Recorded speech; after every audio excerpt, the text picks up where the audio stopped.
Bueno, os lo he comentado a todos bueno, a Juan Ramón no, claro. Voy a poner aquí a Juan Ramón, que es el que interesa que se vea hoy.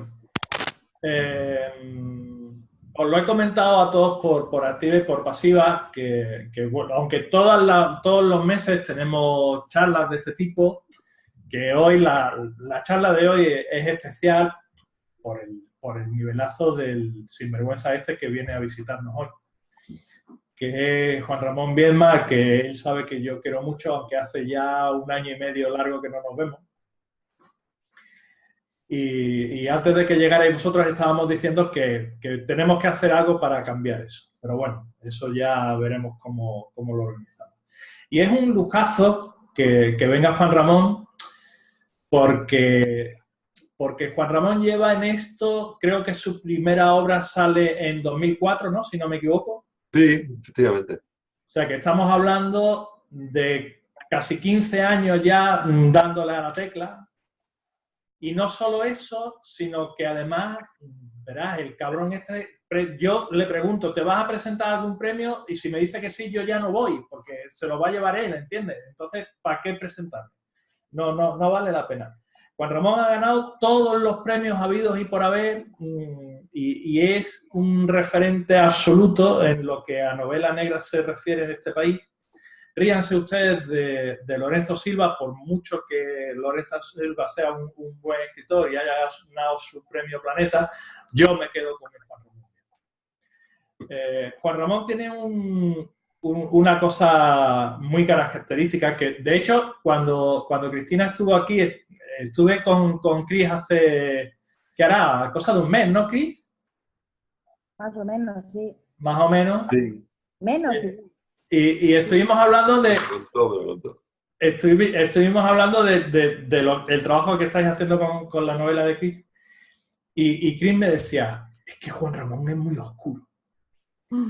Y yo le decía que efectivamente es una de tus características, ¿no? Que eres un autor... Pero lo decía en plan positivo porque Sí, saca sí, de mí sí. también lo más oscuro.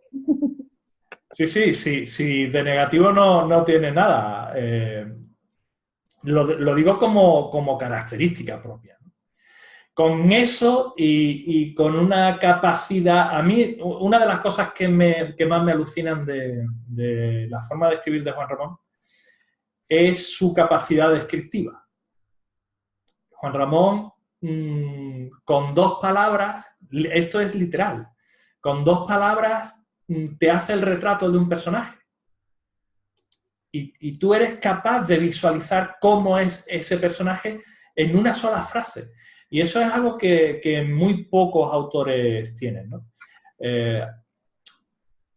Los que saben de esto de escribir, como Antoine Albalade y toda esta gente, dicen que la verdadera piedra de toque del escritor está en su capacidad de descripción. Y si es así, la verdad que Juan Ramón es todo un referente porque escribe como le da la gana. Así que por eso hoy es un lujo, ¿no? Es un lujo tener a un tipo que ha ganado no sé cuántos premios internacionales, que es lectura obligada en facultades de medicina y que el libro que escribe, el libro que triunfa, porque es así de bueno, es el talento que tiene Juan Ramón y que yo estoy cansado de pedirle que me dé una pizquita y todavía no se termina de animar. Pero bueno, esa es otra historia que ya arreglaremos. Teo, discúlpame, pero se me ha puesto la pantalla con una leyenda. ¿Sí? Y no me deja ver las cámaras. Bueno, porque... Un Winter. Mira a ver si... Ya verás. Mira a ver si ahora ves la mía. ¿Perdón? Mira a ver si ahora ves la mía. No. ¿No? Pues es raro eso, porque no me ha pasado antes. Espérate. ¿Y ahora no ves las de todos? ¿Tampoco? No, continúa la leyenda esta. ¿Y qué te sale? A ver, espera. Ahora. Vale, ahora sí. Ahora habéis vuelto a saltar otra vez. Muy bien. Perfecto, crucemos los dedos. Ya está, tranquilo. Bueno, pues eso, que un gustazo poder hablar hoy con Juan Ramón. A ver, Inés, ¿qué dice? Porque esto es lo que mola. Ya en la introducción ya están saltando preguntas. Dice Inés, porque yo hablaba de tu capacidad descriptiva, ¿no? Inés dice, para dibujar también a los personajes con solo un par de palabras, ¿cómo lo haces? ¿Lo haces usando las palabras claves? Es decir, muchos personajes se pueden parecer, pero lo importante es decir en lo que se diferencia. ¿Cómo lo ves? La clave es no utilizar las palabras clave. Esto es así, y es así textualmente. Desde el momento en que utilizamos las palabras, las descripciones, los calificativos que usa todo el mundo, eso lo despojamos de contenido. Si yo digo que este bolígrafo es increíble, si digo que es negro, si digo que escribe, todo eso no sirve para nada. Tengo que esforzarme, tengo que buscar por decir algo de este bolígrafo que no diga la mayoría de la gente. Si consigues algo que no diga la mayoría, sin entrar en el terreno de lo absurdo, entonces describirás perfectamente este bolígrafo de una manera además que no le va a quedar, no se le va a despintar nunca al lector. Ahí queda eso. Ahí queda eso. Claro, conseguir eso no es fácil. ¿No? No, claro, si es que se trata de escribir y desescribir continuamente. Se trata de buscar maneras de abordar cada una de las frases de manera que no se parezca a ninguna otra forma de abordar la que haya hecho nunca nadie. Esto no es posible siempre, por supuesto. Pero es el reto, es el reto. Yo recuerdo que siendo muy joven, estaba vivo todavía Julio Cortázar, que hicieron una entrevista en directo en televisión, y decía que su lucha continua a la hora de ponerse a escribir era buscar esas maneras alternativas de enfrentarse a las descripciones, pero también a los diálogos y también a las historias. Y hacerlo además de una manera, por una parte, que resultara con una cierta belleza literaria, y por otra parte que tampoco se escapara del lenguaje corriente. Todo esto mezclado es complejo, es complejo.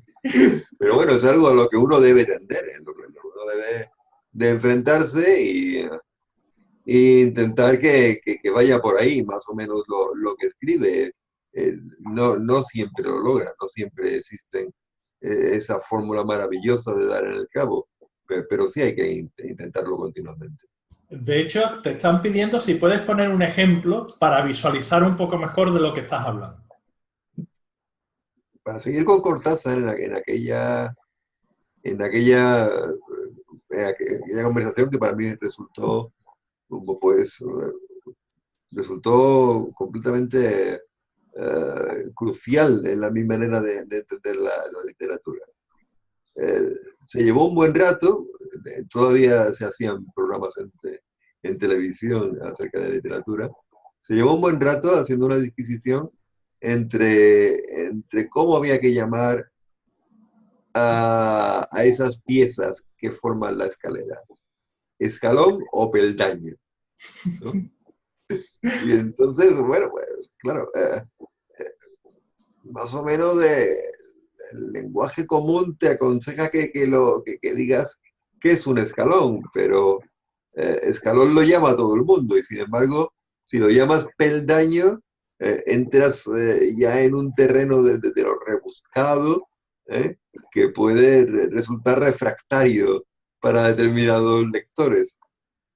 Yo creo que no tiene mucho sentido poner ejemplos en concreto, sino que cada uno se plantea, aprenda, sobre todo aprenda a plantearse ese mecanismo mental que debe ser distinto en los escritores, eso que nos debe de repugnar profundamente, que es lo que hace que las fórmulas que utilizan los demás.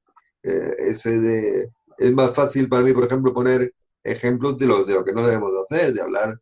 Nunca debéis poner, por ejemplo, esto de marcos incomparables el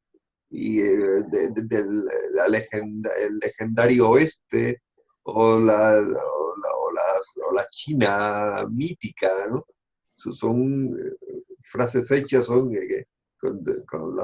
contra las que tenemos que luchar continuamente, son nuestros auténticos enemigos, y son eso precisamente que tenemos que tiene que formar esa frontera que no debemos atravesar nunca a la hora de escribir. Mira, Inés pregunta, ¿te parecería bien, porque no sabes si termina de pillarlo o no, con el bolígrafo anterior llamarlo cilindro de escritura? Yo creo que es un poco rebuscado, ¿no? Efectivamente, es lo que decías antes con Cortázar, ¿no?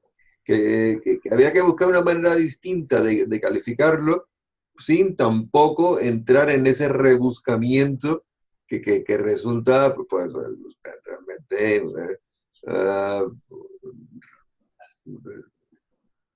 que es un choque mental para cualquiera que se acerque al concepto, ¿no? Entonces, por supuesto, no podemos utilizar tampoco el cilindro de escritura, por supuesto que no.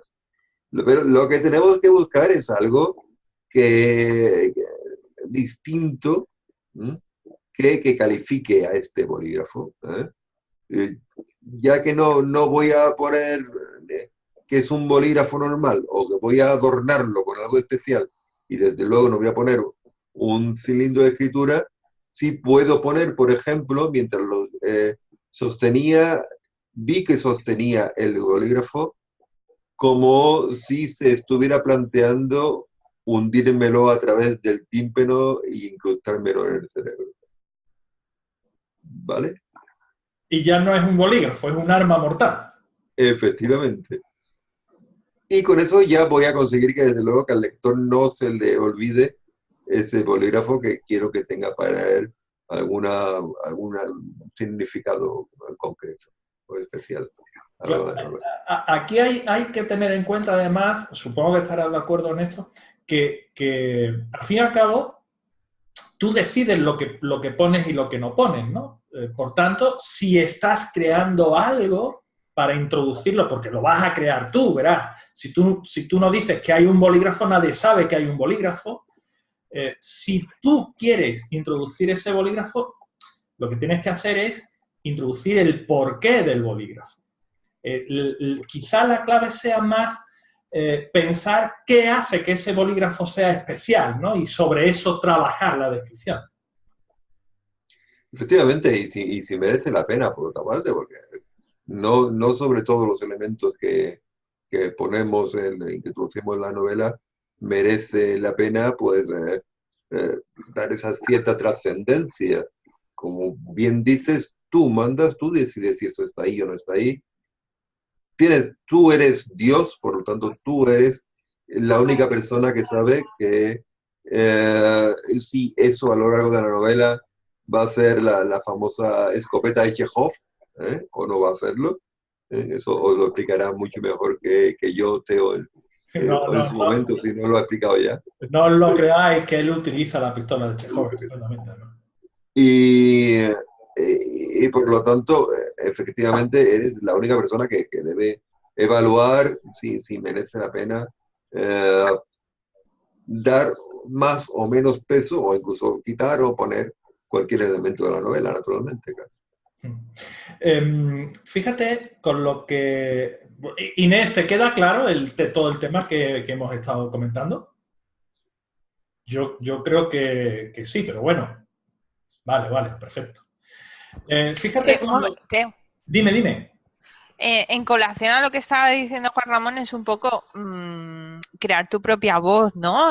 Cada escritor debería tener una manera de describir, de utilizar según qué estructuras o qué vocabulario, o si eres sorpresivo, si no eres sorpresivo, si quieres ser más macabro o menos macabro. Yo creo que ahí en la descripción, como yo por ejemplo soy muy visual, ¿no? O sea, no doy mucho, hay descripciones para mí son muy cortas y muy concisas y tal, y para otra persona o más sorpresiva, y para otras personas pues necesitan dar más detalles y tal. Supongo que de eso se trata, ¿no? El atrapar al lector en tu propio discurso o en tu propia manera, ¿no? De escribir. Creo que lo he explicado, Bueno, ¿se entiende? a ver, de eso se trata mi manera de entender la literatura. Lo que no quiere decir que esto sea nada recomendable. Tal y como está planteada la industria, y no tenéis más que iros a cualquier librería, la manera más directa de llegar al fracaso absoluto en este mundo es tener tu propia voz, ¿eh? Porque a juzgar por lo que vemos en las primeras listas de cualquier estantería que vayamos a consultar.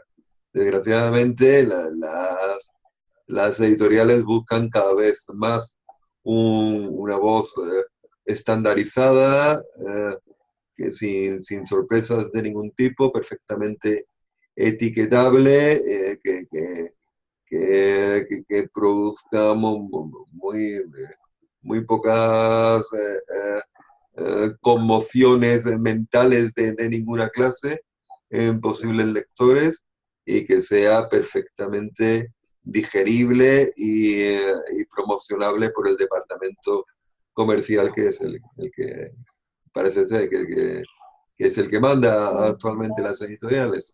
Así bueno, es un consejo envenenado el que os estoy dando. Espera, Cris, que se te escucha muy flojito, ¿sabes? A ver, Sí, cuéntanos. Vale, ya está. Yo creo que habrá que encontrar un término. Todo el que escribe obviamente quiere acabar vendiendo un libro. Y el que diga que no, yo creo que miente. Nadie, eso que yo escribo para no te mí. escucho, querida. No te escucho. Ahora te lo repito yo, Juan Ramón. Bien. Evidentemente tendremos que tener en cuenta lo que es la industria para poder estar acorde con ella, pero hasta el punto de perder nuestra propia voz. Vale, Chris te dice, todo el mundo que escribe, y yo estoy totalmente de acuerdo con ella, escribe para vender libros, ¿vale? Pero claro, para eso, en cierto modo, tienes que adaptarte a la industria. ¿Hasta qué punto tienes que adaptarte a la industria? ¿Hasta perder tu voz para conseguir un libro que ellos puedan vender, o esto cómo va? Bueno, a ver, todos hacemos concesiones, eso está claro, y de alguna manera, pues, evaluamos, ¿no? El momento eh, incluso histórico en el que vives, y lo que pretende de alguna manera la sociedad de ti, y lo que tienes que contar, y lo que tiene menos interés que cuentes, eso en general. Esto es un poco, pues eso es lógico, porque es fruto del momento en el que vives. Pero aparte de estas líneas generales, yo creo que es no solo conveniente, sino que es obligatorio para un autor investigar nuevas formas de contar las cosas. De alguna manera la obligación que tiene, la obligación que tiene con los lectores, la obligación que tiene con su propio, consigo mismo, pero sobre todo la obligación que tienes con tu obra. Lo decía Pere Ginferrer, que a diferencia de la mayoría de los autores actuales, que están muy comprometidos con su carrera, ¿eh? Un autor con quien debe comprometerse es con su obra, debe de intentar que ese libro que estás escribiendo sea eso tiene que ser lo mejor del mundo. Tú tienes que decir que el puto Cervantes no tenía ni puta idea a la hora de compararlo con lo que tú estás haciendo en este momento. Vamos, tiene que ser lo mejor, la gran novela del siglo XXI, escrita en castellano. Después se quedará en lo que se quedará, pero tú tienes que hacerlo. Que ya te digo, que ciertas concesiones vas a hacerlas, pues sí, eso ya depende un poco de cada uno. Pero de ahí a escribir en ese estilo fotocopiado, que parece que es el que se impone en los momentos actuales, hay una gran distancia y eres tú, únicamente tú, quien tiene que marcarlo. Porque me temo que tú haces pocas concesiones a la industria. Dice que tú haces pocas concesiones a la industria. Y así me va como me va, efectivamente. Volviendo un poco a lo que comentabas hace un momento, hablabas de Cortázar. Seguramente tú, como todos, tienes tus referentes, pero yo quería ir un poco más allá, ¿no? Cuando hablabas de cómo hacer la descripción, de cómo fijarte en lo que ese bolígrafo tiene de diferente, eso es estilo, eso es tu estilo, ¿vale? La cuestión que la mayoría de la gente se pregunta es, ¿cómo logro un estilo propio? La verdad es que, a ver, la verdad la gente, para empezar, no se lo plantea. Yo creo, honestamente, Teo, que ni siquiera se lo plantea, que se conforma con que la novela llegue a la página 320 y cree que eso es el estilo, ¿no? Que había llegado a complementar una serie de páginas. Y te lo digo sinceramente, y me llegan muchísimas novelas, no solo las que leo por elección, sino que las que me mandan las editoriales, sobre todo de género negro, policíaco en general, me llega prácticamente todo de una forma u otra, ¿no? Y os puedo asegurar que esa voluntad de estilo yo no la veo ese intento de contar las cosas de manera distinta. Pero bueno, suponen, hay un cierto porcentaje, pequeño que sí, que hay gente que sí entra en esto intentando explorar nuevos terrenos. ¿Y cómo lo logras? Pues en primer lugar, básicamente pues manejando la herramienta aprendiendo a manejar la herramienta que te toca, y en este caso no hay otra manera que leer y leerlo todo pero leer de forma selectiva también. Y eso te va a ir marcando. Eso, de una forma inconsciente, el estilo en realidad es un poco, pues, es lo que queda de esas millones de lecturas que has hecho y de lo que más te ha llegado y de lo que más te ha gustado, ¿eh? De forma inconsciente, tú eso vas a querer de alguna manera repetirlo. Si de esa mezcolanza además le pones tus propias maneras de entender la comunicación y entender la vida en general, pues probablemente eso ya se transforme en sí en una manera distinta de plasmar todo lo que ves a tu alrededor. Entonces, la historia está en que esas influencias de tus lecturas, más que la escritura, fíjate, porque la mayoría de la gente dice, no, para tener un estilo propio tienes que escribir mucho. Es cierto, claro, tienes que escribir mucho, pero ¿crees que es más la influencia, el pozo, el sustrato que te deje todo aquello que has ido leyendo? Yo creo que sí, yo creo que es más importante. Creo que en realidad es la ecuación siguiente. Es la mezcla de lo que has leído, ¿eh? Con la voluntad de plasmar ese nuevo estilo, ¿eh? tienes que haber leído mucho, pero haber leído de forma intencionada, ¿eh? Sobre todo a partir de cierta parte de tu vida, ¿eh? Tienes que haber leído para aprender, leído en profundidad, entrando en los mimbres de lo que lees, entrando en la carpintería que hay detrás de esas historias y de esas novelas, con la voluntad de extraer la esencia que de alguna manera tú querrás después plasmar en tus novelas. Es como aquella vieja máxima de ¿qué necesitas para ser un genio? Necesitas ser un genio, creerte un genio y además acertar, ¿no? Pues en este caso debes creerte que eres un buen escritor y a ver si aciertas. A ver qué me ha saltado aquí.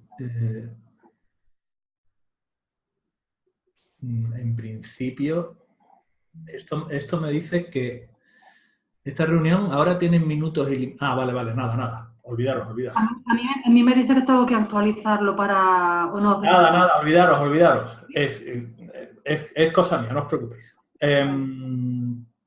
Vale, hay otra cosa, cuando ponías el ejemplo de Cortázar con los escalones y los peldaños, verá, yo es que odio los sinónimos. A mí los sinónimos no me gustan nada, ¿no? Yo creo que es mucho mejor crear una frase, o sea, construir una frase diferente antes de utilizar un sinónimo, ¿no? Porque quieras o no, al final vas a estar repitiendo casa, edificio, vivienda, hogar 4 veces en una misma página, ¿no? Y no, es que, claro, así evito los sinónimos. Yo soy más de construcción de frases, ¿no? Me parece mucho más interesante.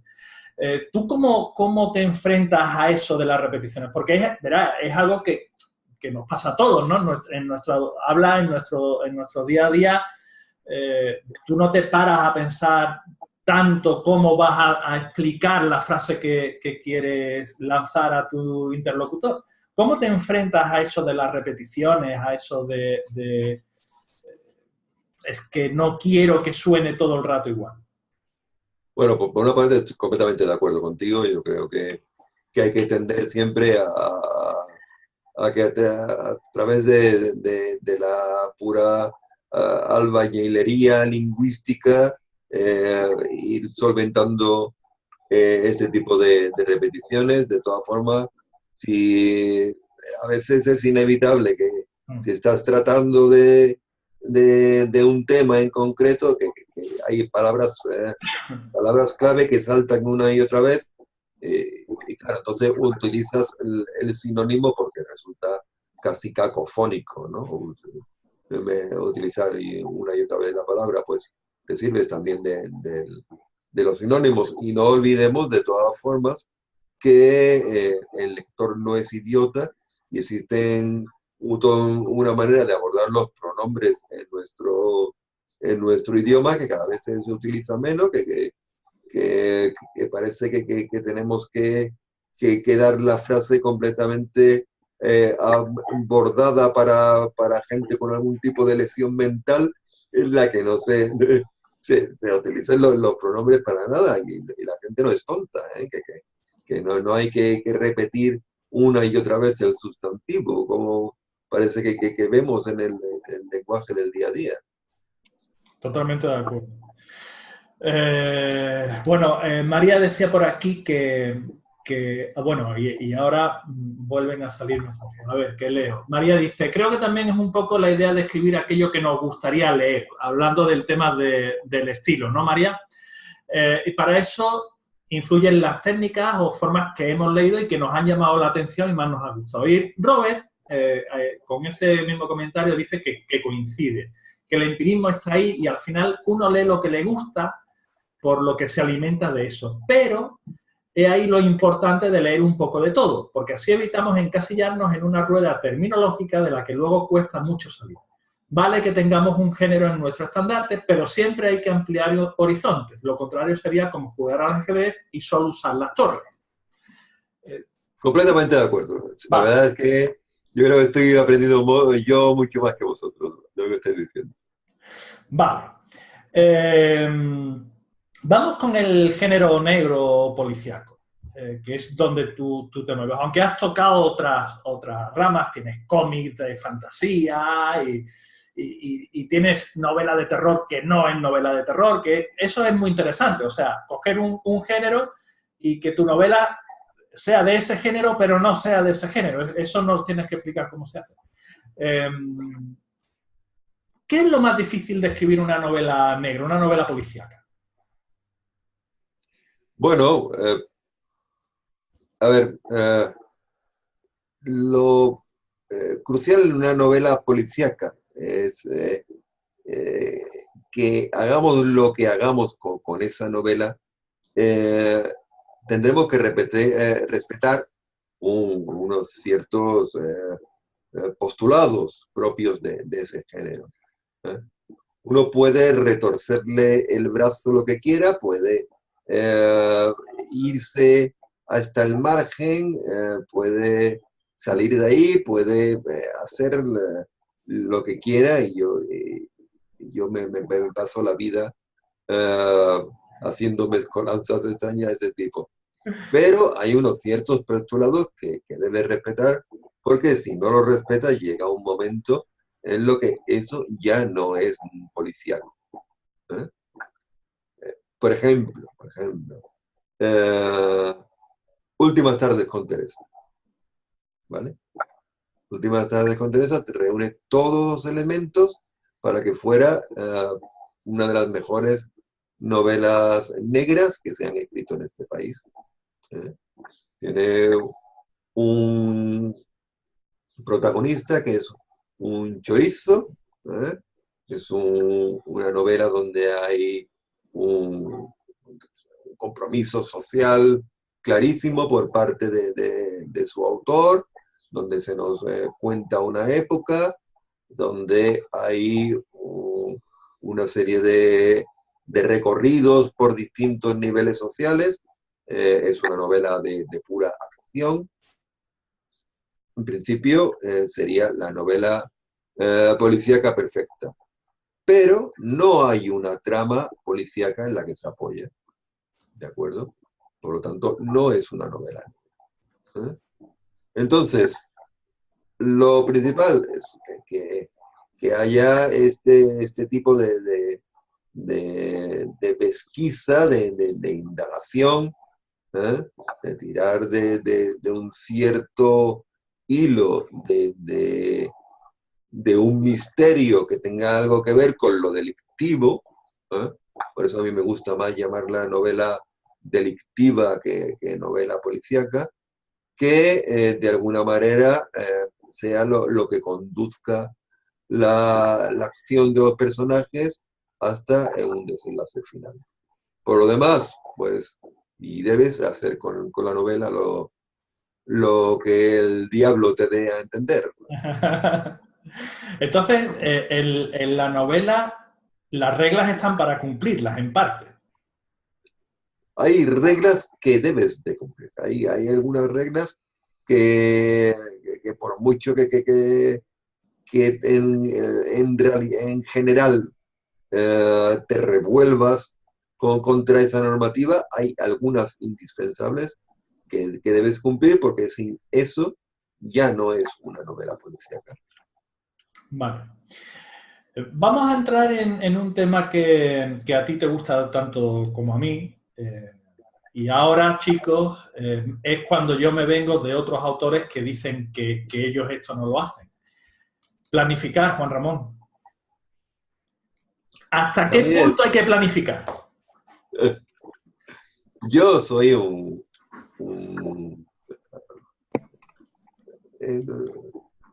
y me pones ahí a Cristina, que me mira con mirada aviesa. Yo soy un firme partidario de la planificación. Y ella lo padece más que nadie, la pobrecita mía. Yo creo que es la manera de que la fase creativa de una novela pueda desarrollarse sin ningún tipo de presiones, incluyendo ni siquiera con la propia presión del lenguaje. ¿Eh? Yo creo que planificar es la manera de que la historia pueda saltar y forjarse, ¿eh? Y llegar hasta su máxima expresión sin ningún tipo de presión externa ni externa. Y creo que es la manera después de, si la has llevado a cabo con el rigor suficiente, es prácticamente un seguro de vida para la novela, de manera que un cierto mínimo de calidad va a cumplirse en ella prácticamente seguro. Fíjate que, Mi fe en la planificación.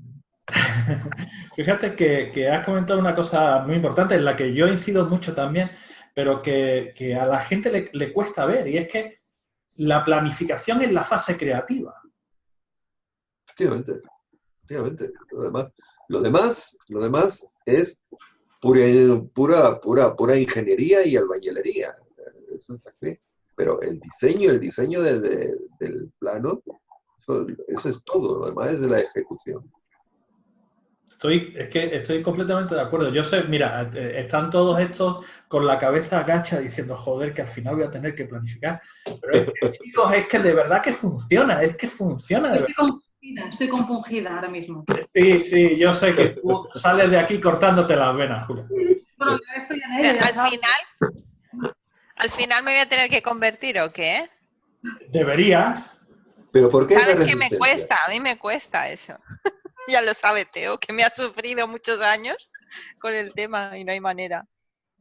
Pero de verdad que tenéis que entender que esa resistencia no tiene sentido, ¿eh? Que lo que hay que hacer es disfrutar, si es lo mejor, ¿eh? Disfrutar muchísimo de esa fase. ¿Eh? No, la verdad es que estoy bastante Trabajo. Claro, Yo porque la- lo demás es puro curro, lo demás es currar. Claro.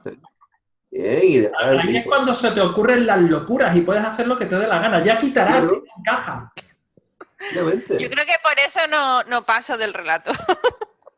Algún día lo conseguiré. Pero es que los relatos por hay que eso. planificarlos también, mucho Los míos no, eso sí que por ahí nunca pasaré. Mis relatos son de brújula on fire.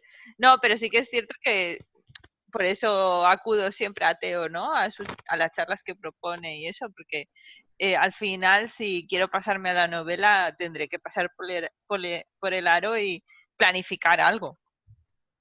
Una brújula en una novela es muy difícil. Fíjate que yo creo, Esther, que es peor planificar algo que no planificar nada. Si planifica, planifica. Y si no, no planifica. Pero Claro, yo el planificar problema, algo es que eso no es sé, ni chicha ni limonada, ¿entiendes? Eso no te va a llevar a lo ningún sé. sitio. Yo sigo viniendo a tus charlas, tú sabes lo mucho que te aprecio, escuchar todos los planificadores que hay por el mundo, a ver si yo creo que es encontrar una manera de planificar que para mí no implique, porque yo lo que disfruto es de construir, sí, la Pero sí que la albañilería. planificación es eso. Ya, pero me gusta sorprender, es un poco absurdo, ¿no? Y seguro que podéis debatirme todo lo que queráis, pero me gusta sorprenderme a mí misma en mi escritura, ¿no? Y yo creo que mi cerebro a su manera hace la planificación. Pero esto de ponerme y sentarme y hacer aquello de las escenas, yo me acuerdo, ¿no? Una clase que tuvimos de planificación. Y ahora escena, y ahora las sus escenas, y ahora lo que pasa, ahora el resumen, ahora los personajes. No, pues si ya la escribo ya está y me ahorro todo, en mi cabeza está, ¿no? Pues ya está, es cuestión de ponerme. Y yo creo que por ahí viene la resistencia, de que no encuentre una planificación que para mí sea cómoda o que no tenga yo la sensación de que es un esfuerzo perdido o un trabajo perdido. No sé A ver, cómo. eh, si me permites, Sí, sí. varias cosas. En primer lugar, eh, mm, hablas de una cierta falta de espontaneidad después, si ya has planificado todo. Y eso no es así, porque como decíamos antes, el autor es Dios, o sea que está en tu mano cualquier tipo de mejora o de innovación que de alguna manera eh, mejore cualquier aspecto de tu novela, puedes cambiarla en cualquier momento. Es más, yo abogo por planificaciones no del todo cerradas, sino a un 90 y algo por ciento, de manera que dejes un cierto margen para que los, los personajes, las situaciones encajen entre sí. Igual que entre los edificios se deja un cierto margen entre pared y pared para cuando dilatan con el cambio de estación. Igualmente abogo por esto con las historias. En segundo lugar, a lo mejor es que tú, tú en concreto, sí dispones de una mente absolutamente prodigiosa, que eres No, capaz, para nada. igual sí, yo no lo sé, querida. Yo digo que en general es preferible planificar, pero no todo el mundo tiene por qué hacerlo. Dostoyevsky escribió El jugador en 20 días. ¿Eh? Y es una novela muy maravillosa. No en todos los casos eres así. Entonces tú a lo mejor, por lo que estabas diciendo, sí eres capaz de tener ese esquema mental completo de una novela dentro de tu cerebro y sabes perfectamente lo que va a ocurrir en la página 140 y cómo van a evolucionar los personajes hasta ahí, y vas a comparar su progresión emocional y vas a ver la altura de la trama, y tú eso lo tienes clarísimo, pues, ¿sabes? Pero los demás no, los demás necesitamos eso verlo normalmente sobre el papel, ir corrigiendo, ir comparando, para que la novela no se te pierda, porque una novela contiene muchísimo, muchísimo material que se te va si no lo tienes algún tipo de apoyo. Pero bueno, que cada uno es cada uno, ya te digo. No, no, yo lo sigo intentando y yo creo que es la búsqueda de la planificación que a mí me, me vaya bien. Yo no Pero creo ¿sabes que qué no pasa? Es que, planifique. verás, es que yo creo que ahí es donde tú fallas. Mira, yo no creo que tengas que buscar fuera la planificación que te valga, sino crearla tú. Claro, pero ¿Qué es para lo eso que yo necesito necesito manera. planificar? ¿Entiendes? Y a partir de ahí construir tu propio sistema de planificación. La No, cuestión sí, es, sí, al final, pues sí. ¿cuántas cosas tengo que manejar en una novela? 1824. Ujú. 1800 soy capaz de llevarlas registradas en mi cabeza sin más, pero las otras 24 no. Bueno, pues esas 24 son las que tengo que planificar. ¿Entiendes? Sí, Entonces, sí, si tú vas buscando por la vida el olor a azar, pues igual no te lo encuentras si no vas a Sevilla en abril, ¿entiendes? sí, sí. No, pero sí que me gusta ver cómo, cómo se enfrenta la gente a la planificación. Yo creo que, en cierta manera, yo sí que planifico, pero no lo paso a papel. También es cierto que como estoy en el relato no me hace falta grandes planificaciones. Y sí que voy digiriendo la historia. No es a que tengo que escribir un cuento para la clase o para un concurso tal. Me siento a escribirlo, no. Eh, Sé que tengo unos deberes o un concurso o lo que yo quiera, ¿no? O un proyecto que tenga, y eso se va rumiando y llega un momento que me siento y la historia va saliendo, ¿no? Entonces yo creo que a mi manera sí que planifico. ¿Qué me pasa con grandes formatos? Que eso, como tú bien dices, necesitas algunas cosas de sentarte y escribir. Y yo es ahí cuando encuentro la resistencia. Entonces es un poco el ir escuchando cómo, yo qué sé, por ejemplo, hay gente que utiliza los posits, otros 50.000 libretas, otros pues aquella plantilla que tú nos pasaste, ¿no? Entonces yo creo que es ir viendo hasta que encuentre porque de momento no se me ha ocurrido. El día que se me ocurre, pues que se me ocurra a lo mejor la patento, ¿no? Pero es el ir viendo ejemplos de planificación, a ver si alguna de ellas me llama la atención y no la encuentro una pérdida, es que suena súper mal, una pérdida de tiempo para como yo trabajo, ¿no? Que sí que es cierto que hay cosas que se me olvidan, pero cuando se me olvidan es porque realmente para mí no eran importantes. No sé cómo, no sé, mis historias están ahí en mi cabeza y si hay alguna parte que se me ha olvidado es que no es imprescindible. Y sí que me gustaría pasar, ya sabes que mi camino es dar el paso del relato a la novela y ahí estoy, ¿no? Voy trabajando, enfrentándome a los capítulos pues desde el relato, que es lo que yo domino y me gusta escribir, y entonces supongo que a la larga lo conseguiré. Pero bueno, de momento sigo yo ahí con mi pelea interna, que algún día me reconciliaré.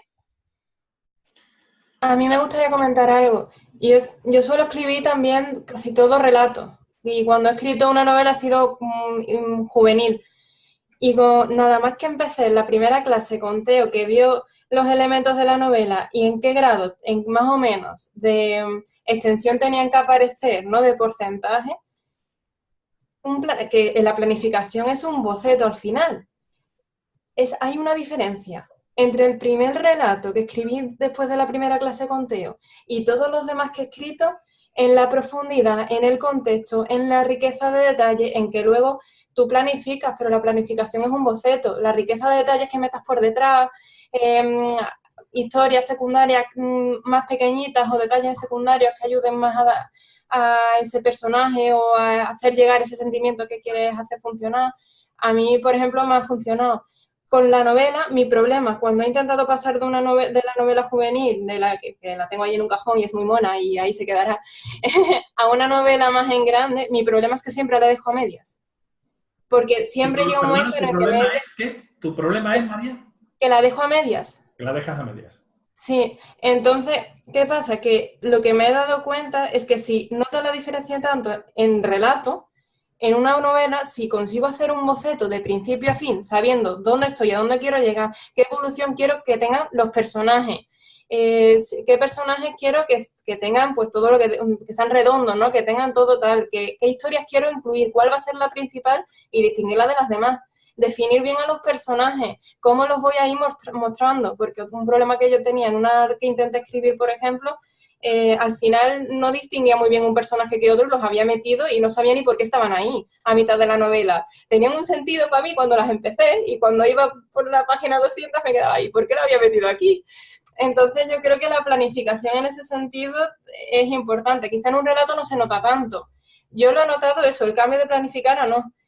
Pero en una novela lo veo difícil con la complejidad que tiene, la extensión y todo.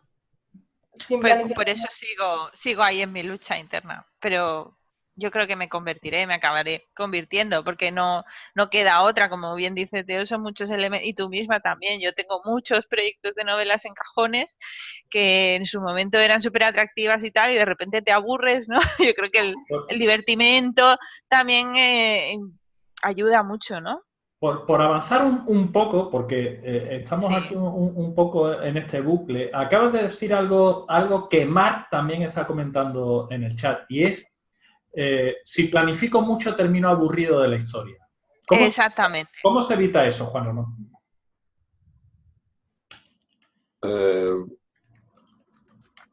Es que aburrirnos con una historia es algo que puede ocurrir en cualquier momento, no existe un antídoto ante esto. Entonces, se trata de comprometernos con algo que va a ocupar nuestra vida en los 2 próximos años y por lo tanto debe ser una pasión no pasajera, sino algo que en principio nos vaya a merecer la pena y sea un motor en nuestra vida durante este tiempo.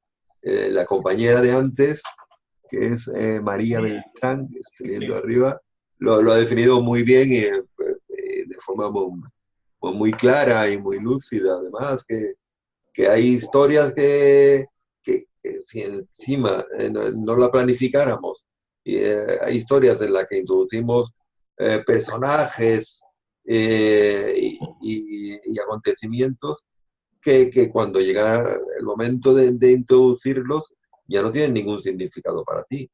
Pero es que además el autor que comienza la historia ya no es el mismo que está escribiendo un año y medio después. A lo mejor empiezas la historia y eres una persona completamente estable y un año después pues te han echado el trabajo, te ha abandonado tu mujer, se ha muerto tu perro, tu vecino de arriba te ha retirado el saludo y entonces tu vida es un infierno. Y aún así tienes que mantener un cierto estado de ánimo más o menos estable, porque eso es lo que se va a plasmar en tu novela. Despojarse a uno mismo de una herramienta como esa escaleta de apoyo es intentar ponerte las cosas más difíciles a ti mismo, no es otra cosa, ¿no? ¿Tú crees, como yo, Juan Ramón, que la mayor cualidad del escritor es la constancia? Yo creo que un escritor debe ser constante, ¿no? No la mayor, yo creo que la mayor cualidad del escritor debe ser el talento. Todavía Bueno, ya. me agarro a eso, me agarro un poco a eso. Pero yo creo que sin constancia no llegas a ningún sitio en este oficio. Estoy completamente de acuerdo contigo. La constancia es fundamental, la constancia es fundamental también para aprender continuamente a hacerlo mejor. La constancia es también muy importante para enfrentarte a los elementos extraliterarios, que son muy difíciles. Hemos elegido una profesión bien complicada y tienes que tener la piel dura y si no eres una persona constante, pues difícilmente vas a llegar a ningún sitio. Eso me recuerda a la frase que sueles decirnos tú, Teo, un escritor no nace, se levanta temprano por la mañana, ¿no? Que escribir no es difícil, lleva trabajo. Me recuerda un poco a eso, ¿no? Sí, claro. Es una frase que les digo mucho, la verdad. Claro, pero si no tienes algo, a ver, yo creo que nos ha pasado a todos cuando éramos muy jóvenes que decíamos, hoy no voy a salir con los colegas, hoy además el día está lluvioso, tengo musiquita sinfónica de fondo, hoy me apetece escribir. ¿Y ahora qué es lo que hago yo? ¿Qué es lo que escribo? Difícilmente saldrá algo que merezca la pena de arranques como eso, ¿no? Un autor debe si tienes algo ya perfectamente, un proyecto perfectamente planificado, gilipolleces esa como el terror a la página en blanco y demás, no va a ocurrirte jamás, ¿no? Es algo que va a suponer, pues, ese guión de vida que te va a permitir enfrentarte un día tras otro en lo que estás haciendo. Con mejor o peor fortuna, eso no te va a liberar en absoluto de la obligación de ejercer una feroz autocrítica con todo lo que estás haciendo. Pero sí te va a permitir seguir avanzando y sin perder tú mismo esa orientación de hacia dónde te diriges. Esther comentaba antes un tema que, bueno, yo es lo que le intento enseñar a todos estos personajes que tenemos por aquí y a los que no han podido venir. Y es, Esther decía, yo estoy buscando un método, estoy buscando un sistema, a ver si encuentro un sistema que me valga para planificar. Tú eres sistemático en la planificación, quiero decir, ¿tienes un sistema de planificar que repitas en todas tus novelas o cada vez planificas de forma diferente? Sí, sí, yo creo que tengo una especie de método, que es también el que le enseño a mis alumnos, porque es el que de alguna manera me da mejor resultado.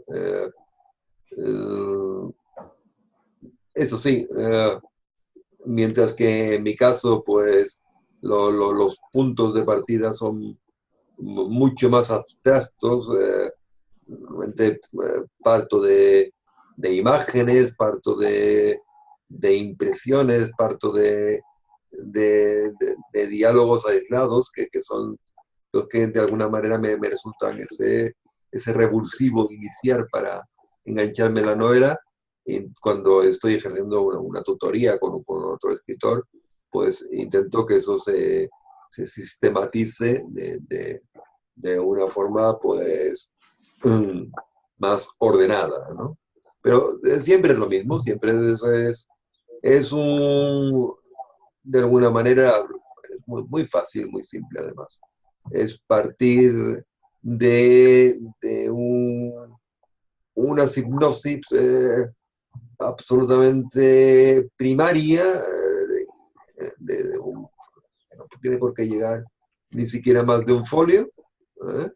En el que cuento la historia en una especie de escaleta y hasta que no tengo ahí la historia entera de la novela eh, completa, no voy a seguir, ¿eh?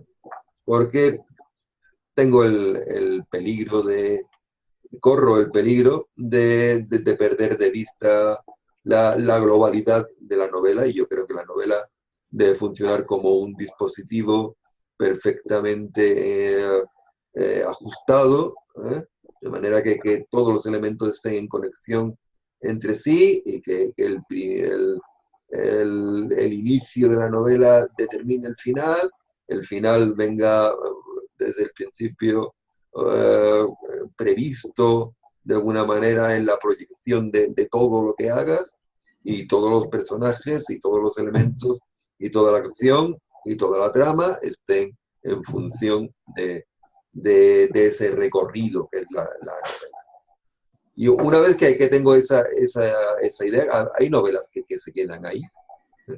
Hay novelas que no he encontrado esa manera de culminar lo bastante satisfactoria para mí, y ahí se ha quedado todo. Pero si logro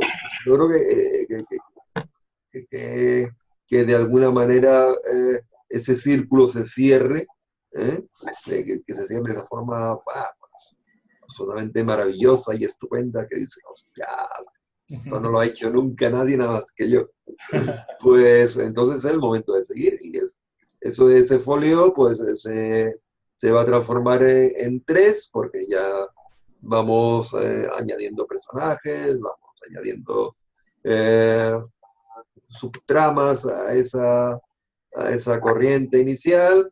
Esos 3 se irán transformando en 5, y en su momento tendré pues esa Biblia de la que hablan los guionistas de televisión, que me servirá para continuar y para orientarme en la redacción de toda la novela, que al final será una escaleta que tendrá pues 30, 40, 50 folios, y que incluirá pues cualquier cosa que se me haya ocurrido, y que tenga referencias a la novela que se vaya a plasmar después, desde fragmentos de diálogo, a citas, a referencias a otros libros de consulta, a callejeros.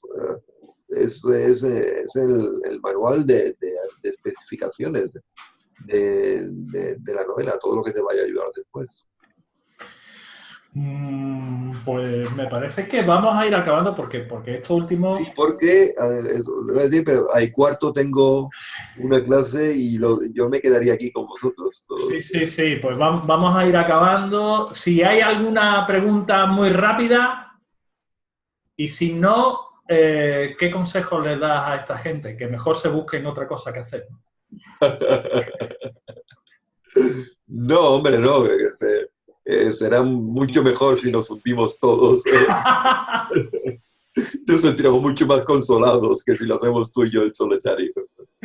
No, que intenten disfrutar de todo esto, que si planifican o no planifican, si escriben más o escriben menos, si escriben relatos o escriben novelas, si en cualquiera de los casos se trata de disfrutarlo muchísimo y de que el sufrimiento les va a llegar, y no me refiero ya a cuestiones externas, me refiero a la hora de que si son buenos profesionales, les va a llegar a la hora de enfrentarse a las descripciones, a los diálogos, a la propia historia, porque tendrán que esforzarse lo máximo en ella. Pero yo creo que es de las pocas profesiones en las que mientras más te esfuerzas y más sufres, mejor lo pasas. Con lo cual, eso sí no lo puede quitar nadie. Ciertamente, ciertamente. Pues Juan Ramón, oye, que un gustazo haber podido charlar un ratito contigo, que además hacía un montón de tiempo que no hablábamos. Verdad que sí, verdad. Y a ver si nos vemos pronto, ¿eh? A ver si cuando baje nos vemos prontito. Y si no, pues a ver si coincidimos en otro sitio. Que muchas gracias por venir, darle un beso a esa pedazo de mujer que tienes, que seguro que está por ahí revoloteando por la casa. Darle un beso grande de mi parte y nada, que nos vemos prontito. Estaba encantado con todos vosotros, de verdad. Y un abrazo enorme para ti, querido. Un abrazo. Chicos, nos vemos dentro de unos días en clase. Adiós. Un beso. Muchas gracias por todo. Gracias. Hasta luego.